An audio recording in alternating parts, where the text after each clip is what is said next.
आज अपन रसायन विज्ञान कक्षा 11 के परमाणु संरचना चैप्टर संख्या 2 के क्वांटम संख्याओं के बारे में जानकारी प्राप्त करेंगे। इस वीडियो के अंदर अपन क्वांटम संख्याएं क्या है, इसके प्रकार क्या है और परीक्षाओं में किस प्रकार से इनके क्वेश्चन अपन से पूछे जाते हैं, इसके बारे में अध्ययन करेंगे। तो सबसे पहले अपन देखते हैं कि क्वांटम संख्याएं क्या होती है। तो अपन ये कहेंगे कि ऐसी संख्याएं जो किसी परमाणु में कोष, उपकोष, उपकोष में अधिकतम कक्षक, अधिकतम इलेक्ट्रॉन, परमाणु का आकार, इलेक्ट्रॉन की सही स्थिति, कक्षकों की आकृति, चुंबकत्व व इलेक्ट्रॉन के चक्रण का अध्ययन करवाती है। उन संख्याओं का जो सेट है क्वांटम संख्याएं कहलाती है। क्वांटम संख्याएं 4 प्रकार की होती है। सबसे पहली क्वांटम संख्या है मुख्य क्वांटम संख्या, दिगंशी क्वांटम संख्या, चुंबकीय क्वांटम संख्या और चक्रण क्वांटम संख्या। तो मुख्य क्वांटम संख्या है, इसको अपन n से रिप्रेजेंट करते हैं, स्मॉल n से। दिगंशी क्वांटम संख्या है, इसको अपन l से रिप्रेजेंट करते हैं, स्मॉल l से। मुख्य जो चुंबकीय क्वांटम संख्या है, इसको ml से रिप्रेजेंट करते हैं। चक्रण क्वांटम संख्या है, इसको अपन ms से रिप्रेजेंट करते हैं। मुख्य क्वांटम संख्या के बारे में बताने वाले वैज्ञानिक जो है वो है बोर है। दिगंशी क्वांटम संख्या के बारे में समरफील्ड जानकारी देते हैं। चुंबकीय क्वांटम संख्या के बारे में लैंडे ने बताया और चक्रण क्वांटम संख्या इसके बारे में ओहेलेनबेक व गोल्डमिस्ट जानकारी देते हैं। बात करें कि मुख्य क्वांटम संख्या है, ये अपने को क्या क्या जानकारी बेसिकली देगी कि ये परमाणु में जो कोष होते हैं या जो कक्षा है, इलेक्ट्रॉन की ऊर्जा है, इलेक्ट्रॉन का वेग है और परमाणु का आकार क्या होगा, परमाणु की जो नाभिक से बाह्यतम कोष में जो इलेक्ट्रॉन है उसकी दूरी कितनी है, यानी त्रिज्या कितनी है, उसके बारे में जानकारी देता है। दिगंशी क्वांटम संख्या जो है ये अपने को उपकोष की आकृति के बारे में बताता है, उपकोष की आकृति के बारे में बताता है। साथ ही इलेक्ट्रॉन का कक्षीय कोणीय संवेग जो होता है उसको ज्ञात करने में मदद करता है और कोणीय संवेग ज्ञात करने का जो फॉर्मूला होता है वो होता है L √L+1 × h/2π। अर्थात इससे अपन कोणीय संवेग क्वांटम संख्या भी कह सकते हैं। फिर है जैसे चुंबकीय क्वांटम संख्या अपना, तो चुंबकीय क्वांटम संख्या जो है ये अपने को परमाणु में कक्षक की जानकारी देता है कि परमाणु में कक्षक कौन कौन से होते हैं, उपकोष के अंदर जो कक्षक होंगे वो कौन कौन से होंगे, किस उपकोष में कौन कौन से कक्षक होंगे। इसके लिए ये कक्षकों के अभिविन्यास की जानकारी देता है। कक्षकों के अभिविन्यास के लिए अपन ये कहें कि हमारे पास जो परमाणु होता है उस परमाणु को जब बाह्य चुंबकीय क्षेत्र आरोपित किया जाता है उस पर, तो उसमें जो उपकोष है वो फर्दर कक्षकों में विपाटित हो जाता है। उस प्रभाव को अपन जिमान प्रभाव कहते हैं। और अगर इसी के ऊपर परमाणु पर अगर अपन विद्युत प्रभाव लगाते हैं, विद्युत क्षेत्र आरोपित करते हैं, तो उसके जो उपकोष होता है वो फर्दर जिन कक्षकों में विपाटित होता है उसको अपन स्टार प्रभाव कहते हैं। तो उनके अनुसार जो उपकोष होते हैं वो कक्षकों में विपाटित हो जाता है, उसे ही कक्षकों का अभिविन्यास कहा जाता है। चुंबकीय क्वांटम संख्या ml का जो मान होता है वो 0 से ±L तक होता है। इसे अपन कह सकते हैं कि जैसे कोई मेरे पास L का जो मान है, दिगंशी क्वांटम संख्या का जो मान मेरे पास जैसे 0 दिया हुआ है, तो उसके लिए जो ml होगा, चुंबकीय क्वांटम संख्या का मान होगा वो 0 ही होगा। और अगर मेरे पास में जो मान है वो मेरे को L = 1 दे रखा है, तो चुंबकीय क्वांटम संख्या का जो मान होगा वो -1, 0 और +1 होगा। इस प्रकार से ml के मान अपन ज्ञात कर सकते हैं। चक्रण क्वांटम संख्या जो होती है वो इलेक्ट्रॉन के चक्रण के बारे में जानकारी देती है, इलेक्ट्रॉन का चक्रण कैसा होगा। तो इलेक्ट्रॉन देखिए, अपन ये बात करते हैं कि जो इलेक्ट्रॉन होता है वो परमाणु में नाभिक के चारों ओर चक्कर भी लगाता है और क्या करता है, अपने अक्ष पर भी क्या करता है, रोटेट करता है, अपने अक्ष पर भी गति करता है, अपने अक्ष पर भी चक्रण करता है। तो अपन ये कहते हैं इलेक्ट्रॉन का जो चक्रण होगा वो क्लॉकवाइज है या एंटी क्लॉकवाइज है। इसके बारे में जो जानकारी देता है वो देता है अपने को चक्रण क्वांटम संख्या के अनुसार अपने को इसमें जानकारी मिलती है। अब अपन बात करते हैं कि एग्जाम व्यूज से किस प्रकार के क्वेश्चन होते हैं जो अपने को मुख्य क्वांटम संख्या या दिगंशी क्वांटम संख्या से मिलने वाले होते हैं, परीक्षाओं में पूछे जाते हैं। तो उसके लिए अपने को कुछ बेसिक फॉर्मूला होते हैं वो अपने को याद होने चाहिए, जो इस प्रकार से होंगे कि किसी कोष में अधिकतम उपकोष ज्ञात करना है तो उसके लिए अपन जो n का मान होता है वही मान उपकोष की संख्या को व्यक्त करेगा। उसी प्रकार जैसे अपन कहेंगे किसी कोष में अधिकतम कक्षक ज्ञात करना हो तो अपन कहेंगे n स्क्वायर की सहायता से अपन जो कोष संख्या दे रखी है अपने को उसका अपन स्क्वायर कर देंगे तो अपने को उसमें अधिकतम कक्षक प्राप्त हो जाएंगे। किसी कोष में अधिकतम इलेक्ट्रॉन ज्ञात करना हो तो उसके लिए अपन कहेंगे 2n स्क्वायर की सहायता से अपन किसी कोष में अधिकतम इलेक्ट्रॉन ज्ञात कर सकते हैं।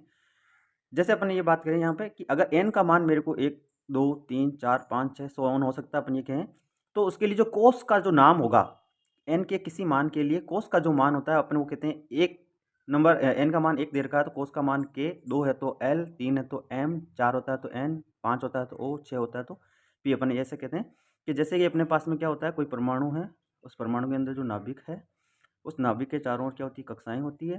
पहली कक्षा, फिर दूसरी कक्षा, फिर तीसरी कक्षा। तो अपन ये कहते हैं इसके लिए जो n बराबर क्या होता है, 1 होता है, इसके लिए n बराबर 2 होता है, इसके लिए n बराबर 3 होता है। तो इसको मैं k कोस कहता हूँ, इसको मैं l कोस कहता हूँ, इसको मैं m कोस कहता हूँ, या मैं इसको जैसे अल्फा भी कह देता हूँ, इसको मैं बीटा कह देता हूँ, इसको मैं गामा कोस भी कह देता हूँ। इस प्रकार से अपन इनको नाम देते हैं।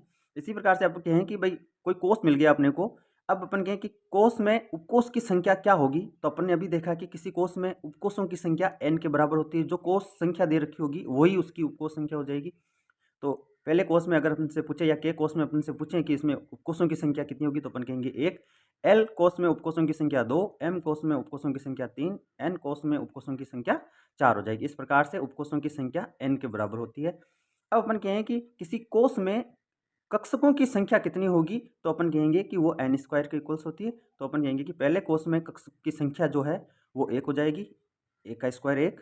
अगर अपन ये कहें किसी जैसे दूसरे कोस की बात कर लें या अपने को l कोस की बात कर लें, तो उसमें अपन कहेंगे 2 का स्क्वायर हो जाएगा 4, तो हो जाएगी संख्या 4 हो जाएगी। फिर अपन कहेंगे भाई तीसरे कोस में कक्षकों की संख्या कितनी होगी, तो अपन कहेंगे भाई 3 का स्क्वायर कितना हो जाएगा, 9 हो जाएगा। इस प्रकार से अपन इसमें कक्षकों की संख्या भी ज्ञात कर सकते हैं। फिर अपन कहें कि भाई किसी कोस में इलेक्ट्रॉनों की संख्या अधिकतम कैसे ज्ञात करेंगे, तो अपने पास में फॉर्मूला 2n स्क्वायर है, इसकी सहायता से अपन ज्ञात कर सकते हैं। तो पहले कोस के अंदर अगर बात करें कि कितने हो जाएंगे, तो अपन कहेंगे भाई 2n स्क्वायर, यानी यहाँ पे n की जगह 1 रख लें तो 2 इंटू क्या हो जाएगा 1, और 1 का स्क्वायर क्या हो जाएगा 1, तो हो जाएगा 2। तो पहले में 2, दूसरे में 8, तीसरे में 18, चौथे में 32, पाँचवें में 50 और छठे में 70 इलेक्ट्रॉनों की संख्या हो सकती है। आवर्त सारणी में भी देखा जाए तो 32 इलेक्ट्रॉन वाला सिस्टम तक ही मामला बन पाया है। इतने इलेक्ट्रॉन ही एक आवर्त में अधिकतम है। फिर अपन बात करें कि भाई इसकी सहायता से, मुख्य क्वांटम संख्याओं की सहायता से अपन परमाणु का आकार या उनकी इलेक्ट्रॉन की जो नाभिक से दूरी है, मतलब बाह्यतम कोष में, जैसे ये अपन ने कह दिया कि ये मेरा बाह्यतम कोष है, इस बाह्यतम कोष में इस नाभिक से इस इलेक्ट्रॉन की दूरी जो होगी उसको अपन क्या कह देते हैं, त्रिज्या कह देते हैं। क्या कह देते हैं भाई, त्रिज्या कह देते हैं। तो त्रिज्या ज्ञात कर सकते हैं अपन यहाँ से। फिर अपन ये कहें कि यहाँ पे जो क्या फॉर्मूला हो सकता है कि r equals to 0.529 multiplied by N square upon Z angstrom. ये ए नोट एंगस्ट्रम को बताता है, एंगस्ट्रम में ये त्रिज्या ज्ञात की जा रही है यहाँ पे। फिर अपन बात करें कि परमाणु में स्थित इलेक्ट्रॉन की ऊर्जा अपन मुख्य क्वांटम संख्या की सहायता से ज्ञात कर सकते हैं। तो उसके लिए फॉर्मूला होता है E equals to -13.6 Z square upon N square electron volt. ये जो ऊर्जा है ये इलेक्ट्रॉन वोल्ट में ज्ञात की गई है। अपन ये कहें कि जैसे कोई परमाणु है, उस परमाणु में नाभिक के चारों ओर क्या होती है, कक्षाएं होती है, कोष होते हैं। तो जैसे ये पहला कोष कह दूं, इसको मैं दूसरा कोष कह दूं, या इसको मैं तीसरा कोष कह दूं, ये चौथा कोष कह दूं, तो क्या हो रहा है, जैसे जैसे अपन ये कहेंगे कि भाई ये के कोष है, ये एल कोष है, ये एम कोष है, ये एन कोष है, तो यहाँ से इस नाभिक से इन कोष की दूरी क्या हो रही है, लगातार बढ़ रही है। तो इनकी दूरी बढ़ने के साथ में हमें ये कहूँ कि इनकी जैसे ये दूरी बढ़ रही है, नाभिक से दूरी बढ़ने के साथ में इनकी जो ऊर्जा है, इस ऊर्जा का मान क्या होता जाता है, बढ़ता जाता है। नाभिक से जैसे जैसे अपन दूर जाते हैं तो ऊर्जा का मान भी बढ़ता जाता है। इस प्रकार से अपन मुख्य क्वांटम संख्याओं के जो क्वेश्चन हो सकते हैं, जो फॉर्मूला बेस्ड क्वेश्चन बनते हैं, वो अपन इन फॉर्मूलाज की सहायता से ज्ञात कर सकते हैं। अब अपन बात करते हैं कि जो दिगंशी क्वांटम संख्या है, जिसको अपन स्मॉल एल से रिप्रेजेंट कर रहे हैं, इसके क्वेश्चन किस प्रकार से अपने को पूछे जाते हैं, इसके कौन कौन से फॉर्मूला बेस्ड क्वेश्चन अपने को एग्जाम में मिल सकते हैं। तो अपन बात करते हैं कि उपकोष में अधिकतम कक्षक ज्ञात करना।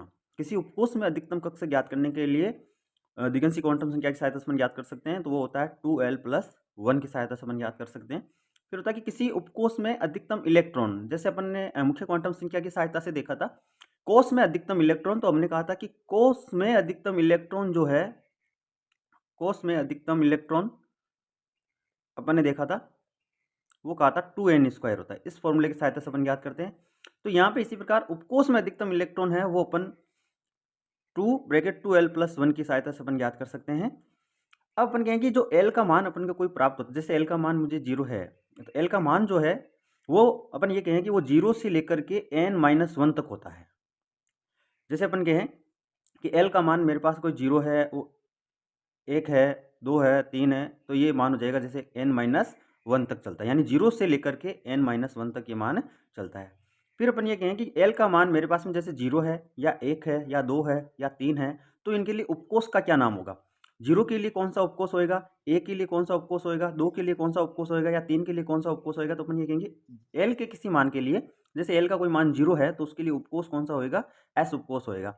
अगर एल के लिए कोई एक मान है तो उसका उपकोष पी होएगा, 2 है तो वो डी उपकोष होएगा, 3 है एल का मान तो वो एफ उपकोष होएगा। फिर अपन ये बात कर लेंगे कि इन उपकोष के लिए इसकी आकृति क्या हो सकती है। बेसिकली क्या होता है, दिगंशी क्वांटम संख्या अपने को क्या दे रही है कि इन उपकोष की आकृति कैसी होती है, इसके बारे में ये बेसिक जानकारी अपने को ये देता है। तो अपन ये कहेंगे एस उपकोष की जो आकृति होती है वो गोलाकार होती है, पी उपकोष की डंबलाकार होती है, डी उपकोष की द्विडंबलाकार होती है और एफ उपकोष की जटिल आकृति होती है। जैसे अब अपने इक्वेशन सॉल्व करते हैं कि के कोष के लिए अपने को कुछ मान ज्ञात करने हैं। जैसे मैं ये कहूँ के कोष के लिए, के कोष का मतलब हो गया पहले कोष की बात कर रहा हूँ तो उसके लिए एन का मान, मतलब पहले कोष के लिए एन का मान क्या हो गया 1।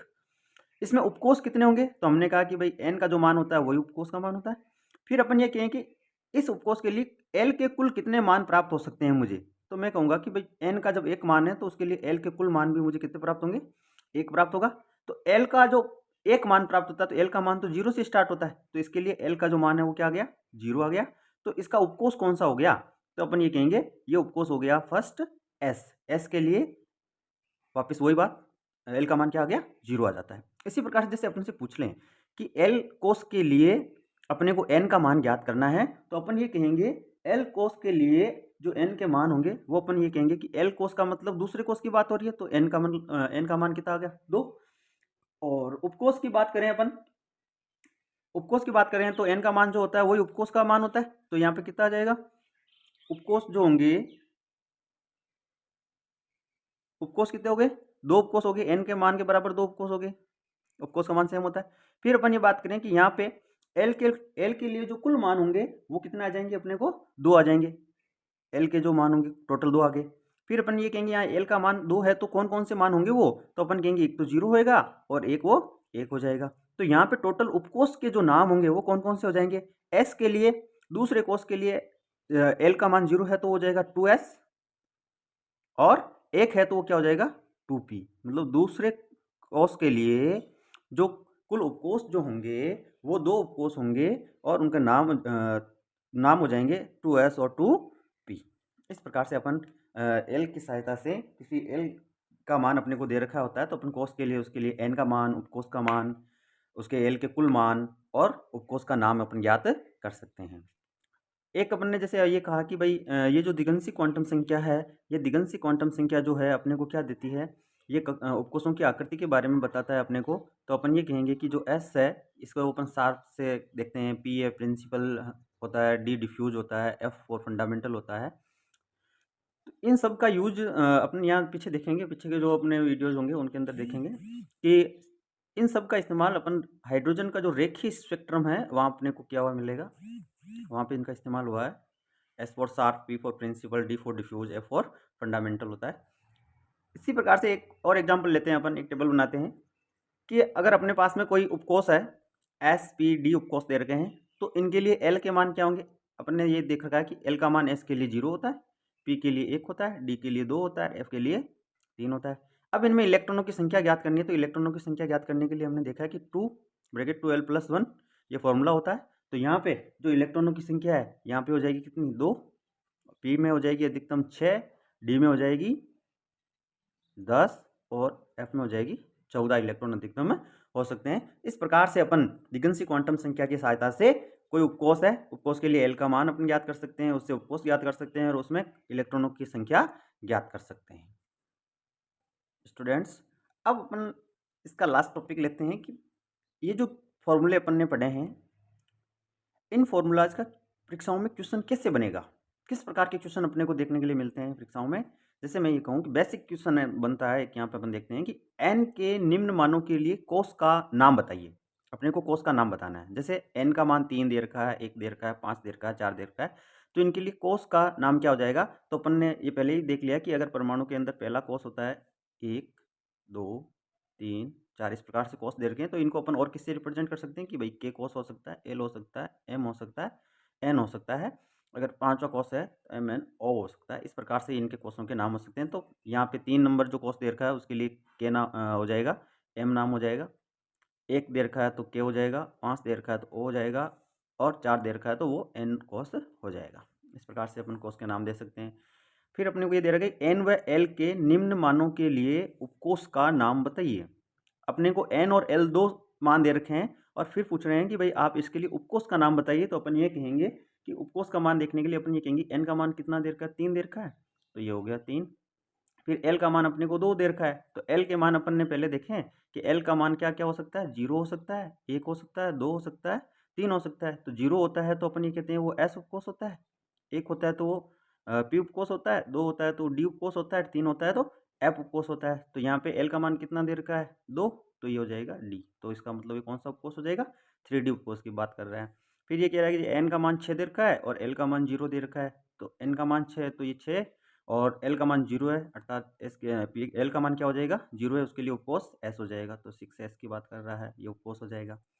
एन का मान 4 और एल का मान 1 दे रखा है तो क्या हो जाएगा, एन का मान 4 है तो 4 हो गया और एल का मान 1 है, इसका मतलब वो पी उपकोष की बात कर रहा है तो ये 4p उपकोष हो जाएगा। इस प्रकार से अपन इनके उपकोष के नाम भी बता सकते हैं। फिर दिया हुआ अपने को जैसे क्वेश्चन है कि एन एल व एम के मान दे रखे हैं अपने को, के लिए कक्षक का नाम बताना है। अब अपने को ये बताना है कि वो कक्षक कौन सा होगा। तो यहाँ पे आप एक चीज़ समझिएगा कि अपने को क्या दे रखा होगा, ml का मान दे रखा होगा। ml मतलब चुंबकीय क्वांटम संख्या का मान दे रखा है। चुंबकीय क्वांटम संख्या के मान के लिए अपने ये पढ़ा है कि अगर l का मान 0 है तो m का मान क्या होता है, 0 हो जाएगा। लेकिन l का मान 1 दे रखा है तो m के जो मान होंगे, ml के जो मान होंगे वो अपन ये कहेंगे -1 होएगा, 0 होएगा और +1 होएगा। क्योंकि अपन ने पहले देखा है कि ml के जो मान होते हैं वो -0 प्लस -l तक चलते हैं। तो अपन ये कहेंगे जैसे l का मान 1 है, मतलब वो उपकोष हो गया आपका, p उपकोष हो गया। तो जो p उपकोष है ये इसका जो विपाटन है वो इस प्रकार से होना है कि यहाँ पे एक px, py और ये pz 3 कक्षक हो गए। अब इसमें ये जो px है ये -1, ये 0 और ये +1 मान हो गया। ठीक है। अब px और py आपस में अपनी स्थिति इधर इधर रोटेट कर सकते हैं। ये -p भी हो सकता है और +1 भी हो सकता है, लेकिन pz के लिए मान कितना आएगा, 0 आएगा, वो अपना बेस्ट आंसर होगा। और इसी प्रकार से अपन ये कह दें कि अगर l का मान मेरे को कितना दिया हुआ हो, 2 दिया हुआ हो, तो अपन ये कहेंगे वो उपकोष जो हो जाएगा वो तो डी उपकोष हो जाएगा। डी उपकोष इस प्रकार से विपाटन होता है उनका, फर्दर 5 कक्षकों में विपाटित होता है उपकोष जो है, 5 हो गए। फिर अपन ये कहेंगे कि यहाँ हो सकता है D X Y, D Y Z, D Z square,